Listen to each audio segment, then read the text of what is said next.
서울의 밤이 발 아래 보석처럼 펼쳐진 최고층 연회장의 고요한 방이었습니다.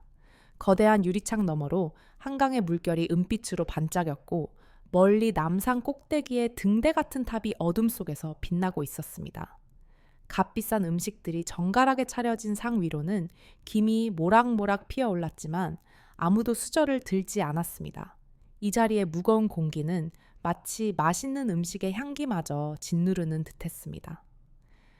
그 중심에 72해의 세월을 얼굴에 새긴 박순자 할머니가 앉아 있었습니다. 곱게 지은 비단 옷은 그녀의 기품을 더했지만 상 위에 가만히 놓인 그녀의 손은 평생 흙과 씨름하고 굳은 살이 박인 노동의 증표였습니다. 그 거친 손과 고상한 옷차림의 부조화는 그녀가 걸어온 인생의 깊이를 말없이 보여주고 있었습니다. 할머니의 맞은편에는 자신감 넘치는 얼굴의 45살 맏아들 진우가 앉아 있었습니다. 그는 젊은 나이에 성공한 정보 기술 회사의 대표였고 그의 번쩍이는 손목시계는 방 안에 은은한 조명을 받아 더욱 빛났습니다. 그는 애써 부드러운 미소를 지으며 입을 열었습니다. 어머니, 드디어 마음 정리를 하셨다니 저희도 마음이 놓입니다. 저희가 어머니를 위해 이 나라에서 가장 좋다는 최고급 요양원을 알아봤습니다. 경치 좋은 곳에서 최고의 보살핌을 받으시며 편안히 여생을 보내실 수 있을 겁니다. 그의 목소리는 꿀처럼 달콤했지만 그 눈빛 속에는 어머니의 안위보다는 복잡한 계산이 번뜩이는 듯했습니다. 그의 옆에 앉은 42살의 딸 미영이 곧바로 말을 받았습니다.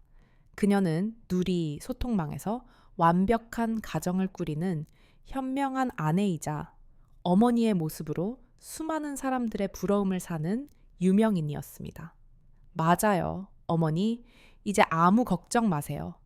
어머니의 낡은 집이며 얼마 안 되는 재산 문제는 저희가 알아서 다 깔끔하게 처리해 드릴게요. 그녀는 말을 하면서도 곁에 둔 값비싼 가방의 위치를 고쳐 앉으며 자신의 완벽한 모습이 흐트러지지 않았는지 신경 쓰는 기색이 역력했습니다. 두 자식의 다정한 말들을 들으며 박순자 할머니는 미동도 없이 그들의 얼굴을 꿰뚫어 보듯 바라보았습니다. 할머니의 침묵이 길어지자 진우와 미영의 얼굴에 떠있던 매끄러운 미소에 조금씩 균열이 가기 시작했습니다. 그들은 어머니가 고마워하며 눈물을 흘리거나 적어도 안도하는 모습을 보일 것이라 예상했던 모양입니다. 하지만 할머니의 얼굴에는 그 어떤 감정도 떠오르지 않았습니다. 오직 깊이를 알 수 없는 차분함만이 자리하고 있었습니다. 마침내 할머니는 찻잔을 들어 따뜻한 보리차를 한 모금 마셨습니다. 찻잔을 내려놓는 소리가 유난히 방 안을 크게 울렸습니다. 그리고 그녀는 아주 낮고 조용한, 그러나 그 어떤 고함보다도 무서운 힘이 실린 목소리로 말했습니다. 너희들의 그 깊은 마음에 참으로 고맙구나. 하지만 나는 이미 그 돈을 어떻게 쓸지 내 마음속으로 모두 정했단다. 250억 원, 그 돈 전부를 말이다. 250억 원. 그 숫자가 방 안의 공기를 얼어붙게 만들었습니다. 진우의 입가에 걸려있던 사업가다운 미소는 그대로 굳어버렸고 미영은 자기도 모르게 손에 들고 있던 작은 손거울을 상 위에 떨어뜨렸습니다. 쨍그랑하는 날카로운 소리가 두 사람의 머릿속을 하얗게 만들었습니다. 그들은 자신들이 무언가 단단히 잘못 들었다고 생각했습니다. 평생 낡은 쇠붙이를 만지던 아버지의 작은 공방이 딸린 총우석의 낡은 집이 어떻게 그런 천문학적인 돈이 될 수 있단 말인가. 두 사람의 얼굴에서 핏기가 사라지고 탐욕과 의심, 심, 그리고 경악이 뒤섞인 표정이 떠올랐습니다.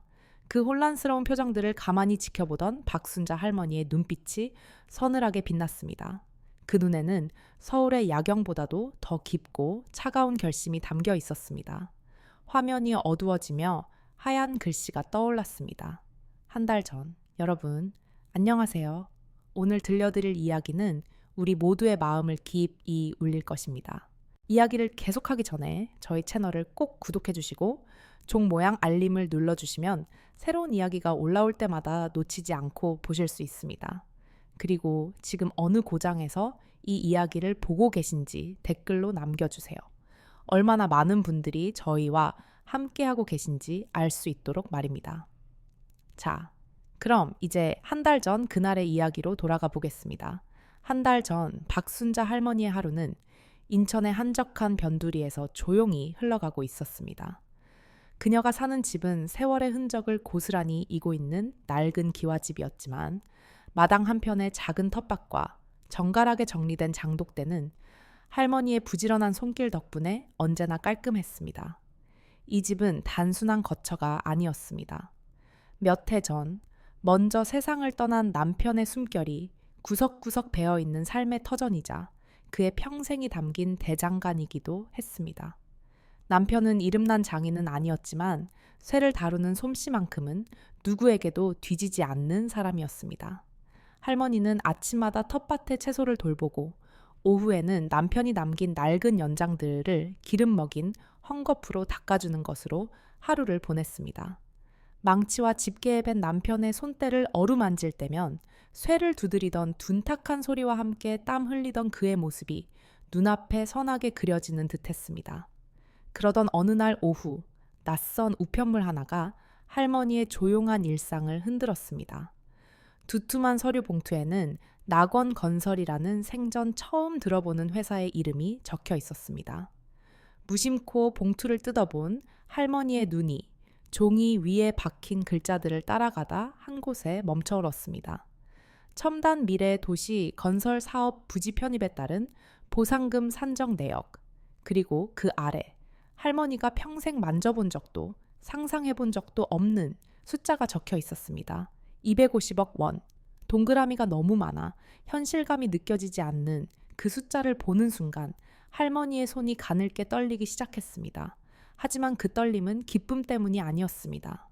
오히려 등줄기를 타고 서늘한 두려움이 번져나갔습니다.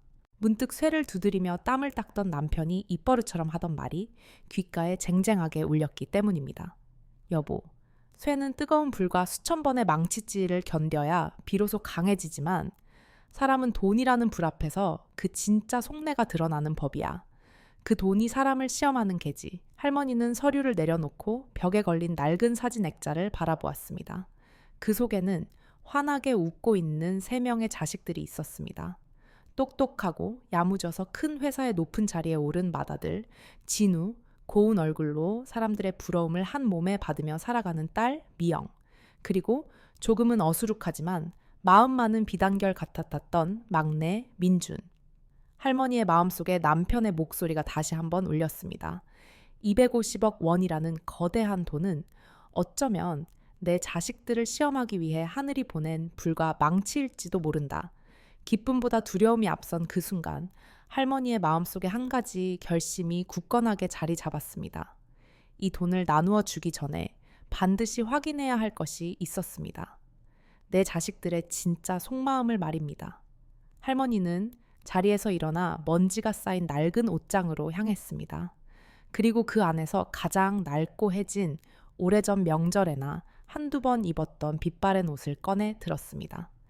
이제 곧 시작될 시험을 위한 그녀의 갑옷이었습니다. 첫 번째 시험의 대상은 당연히 집안의 기둥이자 자랑인 맏아들 진우였습니다. 할머니는 일부러 머리도 빗지 않고 얼굴에는 검댕까지 살짝 묻힌 채 집을 나섰습니다. 서울 중심계 우뚝 솟은 아들 회사의 건물은 마치 구름이라도 뚫을 듯 위풍당당했습니다. 번쩍이는 유리문 앞에서 잠시 망설이던 할머니는 마음을 다잡고 안으로 들어섰습니다. 깨끗하고 널찍한 1층 접견실의 차가운 대리석 바닥은 그녀의 낡은 신발을 더욱 초라하게 만들었습니다. 젊고 세련된 옷차림의 직원들은 할머니를 위아래로 훑어보며 노골적인 경계심을 드러냈습니다. 마치 이곳에 있어서는 안 될 무언가를 보는 듯한 시선이었습니다. 한참을 기다린 후에야 아들의 비서라는 젊은 여인이 내려와 곤란한 표정으로 할머니를 구석진 복도로 이끌었습니다. 그녀는 할머니에게 따뜻한 차 한 잔 권하는 대신 지금 대표님은 아주 중요한 회의 중이시니 오래 기다리셔야 할지도 모른다는 퉁명스러운 말만 남기고 사라졌습니다. 얼마나 지났을까? 유리벽으로 된 회의실 안에서 열띤 토론을 벌이던 진우가 문득 고개를 돌리다 복도 구석에 웅크리고 앉아있는 어머니를 발견했습니다.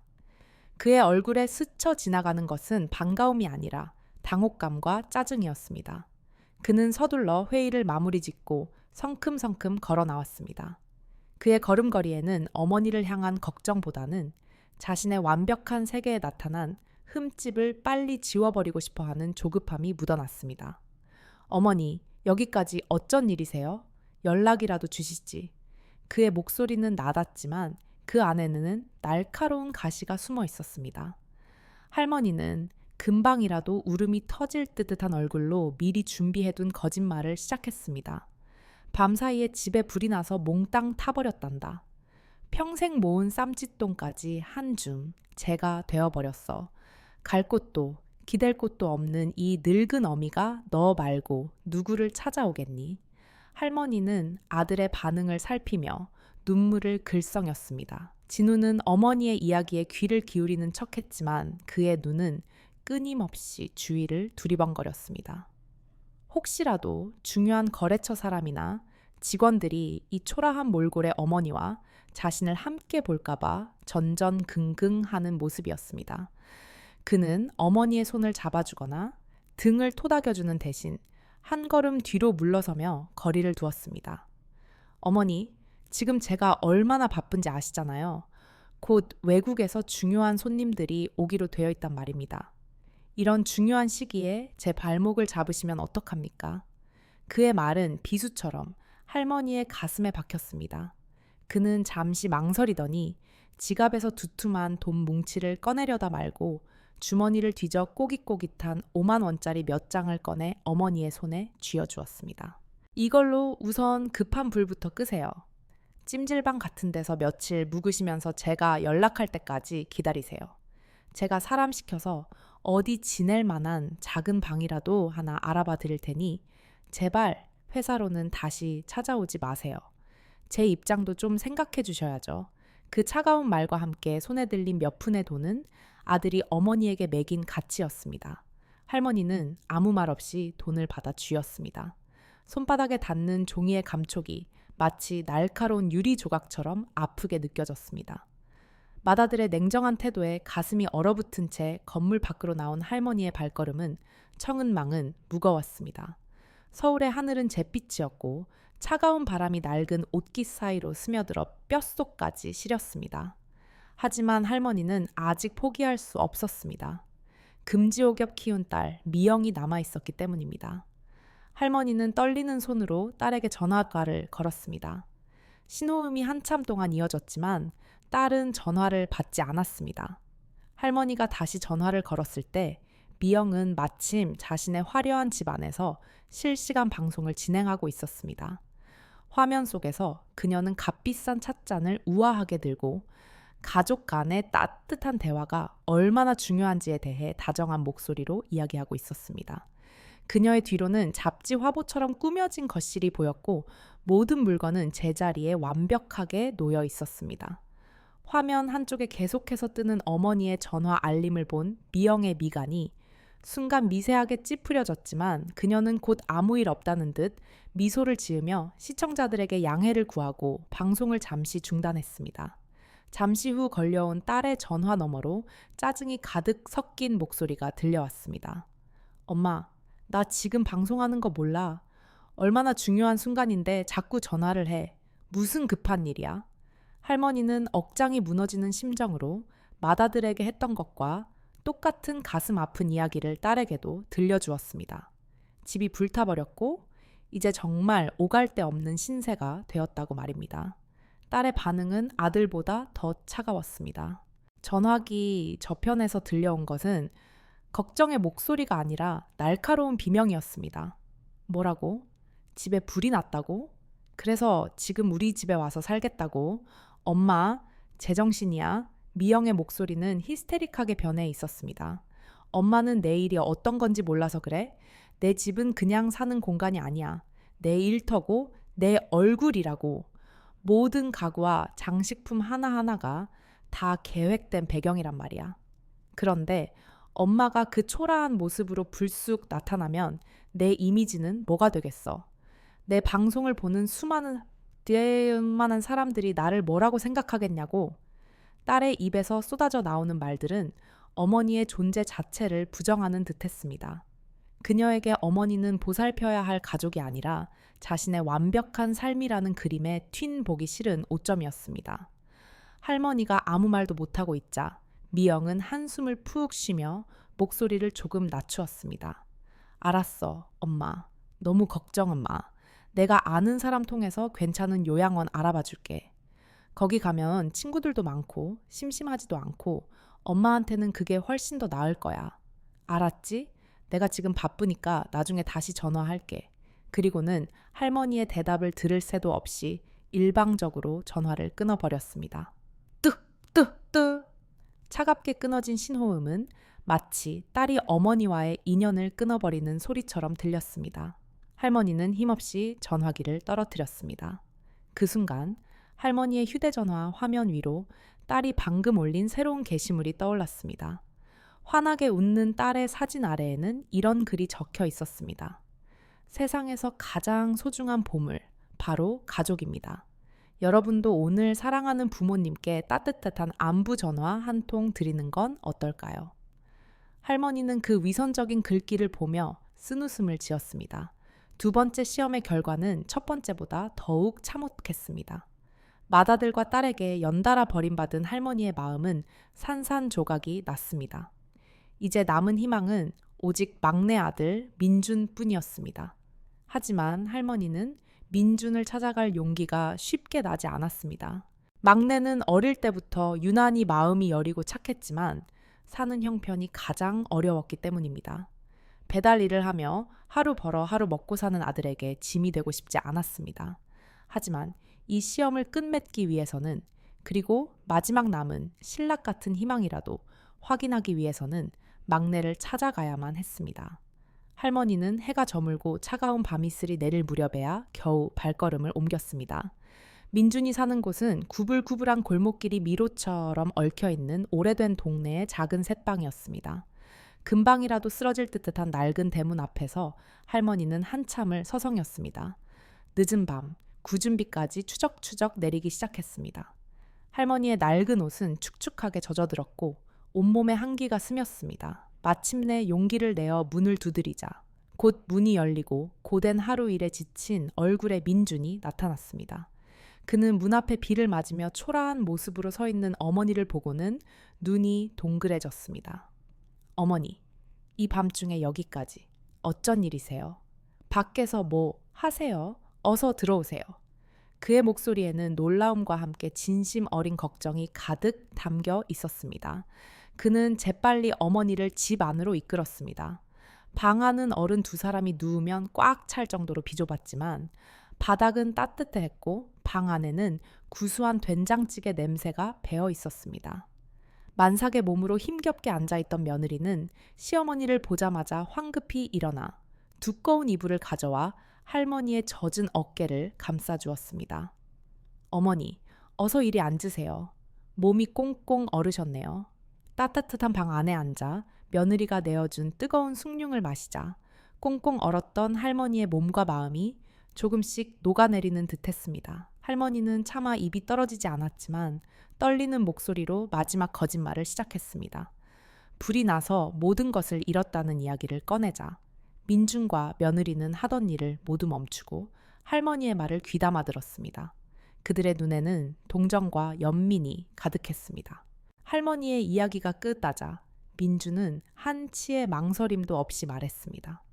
어머니, 무슨 그런 걱정을 하세요? 당연히 저희랑 같이 지내셔야죠. 방이 좁아서 불편하시겠지만 저희가 바닥에서 자면 돼요. 어머니는 따뜻한 아랫목에서 편히 주무세요. 그의 말에 며느리도 고개를 끄덕이며 거들었습니다. 맞아요, 어머니. 여기가 이제 어머니 집이에요. 저희가 있잖아요. 저희는 한 가족이잖아요. 그 순간 할머니는 더 이상 참을 수가 없었습니다. 두 자식에게서 받은 상처와 서름, 그리고 막내, 내외의 따뜻한 마음에 대한 고마움이 뒤섞여 뜨거운 눈물이 뺨을 타고 흘러내렸습니다. 그것은 슬픔의 눈물이 아니었습니다. 진정한 가족의 사랑을 확인한 안도의 눈물이었습니다. 할머니는 깨달았습니다. 진정한 부와 가난은 돈이 많고 적음에 있는 것이 아니라 마음의 넉넉함에 있다는 것을 말입니다. 아무것도 가진 것이 없는 막내 아들이야말로 세상에서 가장 큰 부자였습니다. 할머니는 흐르는 눈물을 닦으며 마음속으로 굳게 다짐했습니다. 이제 모든 것이 분명해졌다. 이 착한 아이들에게는 더 나은 삶을, 그리고 자신들의 어미를 헌신짝처럼 버린 그 두 자식에게는 그들이 저지른 행동의 대가를 톡톡히 치르게 해주리라. 할머니의 눈빛이 젖은 슬픔 속에서 차갑고 단단하게 빛나기 시작했습니다. 잔인한 연극은 이제 끝났고 이제부터는 진짜 복수가 시작될 차례였습니다. 그날 밤 할머니는 막내 아들의 간곡한 만류에도 불구하고 끝내 그 집에 머무르지 않았습니다. 오랜 친구 집에 잠시 신세를 지기로 했다는 거짓말을 남기고 어둠 속으로 발걸음을 옮겼습니다. 하지만 할머니가 향한 곳은 친구 집이 아니었습니다. 그녀는 곧장 서울에서 가장 번화한 거리로 가서 가장 비싼 숙소에 방을 잡았습니다. 그리고 다음 날 아침 할머니의 조용한 복수가 시작되었습니다. 그녀는 가장 먼저 유능한 변호사를 찾아가 자신의 모든 재산을 법적으로 안전하게 관리할 방법을 의논했습니다. 그리고는 머리부터 발끝까지 자신을 바꾸기 시작했습니다. 평생 입어본 적 없는 고급스러운 옷을 사고 단정하게 머리를 손질하고 얼굴에는 옅은 화장까지 했습니다. 거울 앞에 선 할머니의 모습은 더 이상 초라한 시골 늙은이가 아니었습니다. 품위와 위엄이 넘치는 귀부인의 모습이었습니다. 그로부터 며칠 후 맏아들 진우와 딸 미영은 각각 한 통의 서신을 받았습니다. 고급스러운 종이에 정중한 필체로 쓰인 내용은 어머니 박순자 여사께서 주최하는 가족 만찬에 대한 초대장이었습니다. 초대장에는 박순자 여사의 향후 거취 및 재산 상속 문제에 관한 중대 발표라는 문구가 큼지막하게 적혀 있었습니다. 이 초대장을 받은 두 사람의 반응은 똑같았습니다. 그들은 어머니가 드디어 현실을 깨닫고 자신들에게 손을 벌리러 온다고 확신했습니다. 아마도 낡은 집을 팔아 생긴 얼마 안 되는 돈을 어떻게 나눌지, 그리고 앞으로 자신들의 신세를 어떻게 질 것인지를 의논하려는 속셈이라고 지레짐작했습니다. 두 사람은 서로에게 전화를 걸어 의기투합했습니다. 이번 기회에 어머니를 확실하게 요양원으로 보내고 법적으로 자신들이 어머니의 재산을 관리할 수 있도록 쐐기를 박자고 말입니다. 약속된 날 저녁, 진우와 미영은 승리감에 도취된 채 서울에서 가장 화려한 식당으로 향했습니다. 그들은 자신들이 이 연극의 주인공이며 이제 곧 마지막 막을 내릴 것이라고 굳게 믿고 있었습니다. 하지만 식당의 가장 좋은 자리에 먼저 도착해 자신들을 기다리고 있는 어머니의 모습을 본 순간 두 사람은 자신들의 생각이 완전히 틀렸다는 것을 깨달았습니다. 그들의 눈앞에 앉아있는 사람은 더 이상 자신들이 알던 초라하고 힘없는 어머니가 아니었습니다. 우아한 옷차림과 당당한 태도, 그리고 모든 것을 꿰뚫어 보는 듯한 깊은 눈빛은 두 사람을 압도하기에 충분했습니다. 진우와 미영은 마치 처음 보는 사람을 대하듯 어색하게 자리에 앉았습니다. 어머니, 이게 다 어떻게 된 일이세요? 진우가 당황하며 묻자 할머니는 옅은 미소를 지으며 대답했습니다. 뭘 그리 놀라느냐. 그저 내 자식들과 오붓하게 저녁이나 한 끼 먹고 싶었을 뿐이다. 할머니의 평온한 목소리와는 달리 식당 안의 공기는 팽팽한 긴장감으로 가득 찼습니다. 이제 곧 시작될 폭풍전야의 고요함이었습니다. 값비싼 음식들이 차례로 상 위에 올랐지만 세 사람 중 누구도 음식에 손을 대지 않았습니다. 팽팽한 긴장감 속에서 먼저 침묵을 깬 것은 할머니였습니다. 그녀는 냅킨으로 입가를 닦으며 마치 날씨 이야기라도 하듯 아무렇지 않은 목소리로 입을 열었습니다. 내가 얼마 전에 아주 무서운 꿈을 꾸었단다. 꿈속에서 내가 불길에 휩싸인 잿더미 위에서 울고 있었지. 그래서 내 아들을 찾아갔더니 그는 자신의 앞길을 막는 귀찮은 짐이라며 내게 돈 몇 푼을 쥐어주고는 냉정하게 등을 돌리더구나. 할머니의 말에 진우의 얼굴이 하얗게 질렸습니다. 할머니는 아랑곳하지 않고 말을 이었습니다. 그래서 이번에는 내 딸을 찾아갔지.